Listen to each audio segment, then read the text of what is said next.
In this video, I'm going to show you how to edit PDF in PDFelement.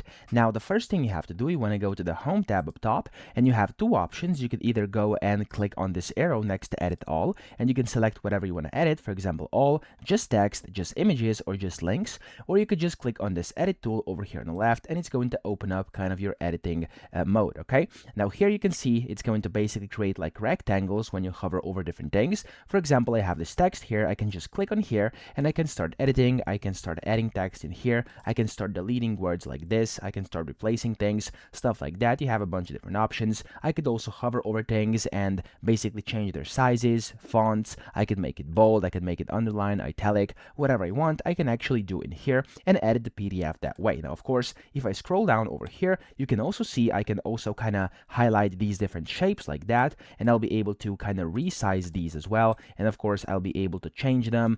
And if I, for example, want to move them, I can do that as well. There's a bunch of different things you can achieve by just basically clicking and using this edit tab. Now, of course, you can do the same thing for these symbols over here. And if there were any images on here, which currently there are not, oh, there's one, never mind. You can also move those around. You can like move them. You can rotate them using this rotation. You can do whatever you want over here with any text, any images, any symbols, pretty much with whatever is in here inside that specific PDF. So that's how to edit a PDF. I hope this video helped you out. If it did, please subscribe to the channel and help me out as well.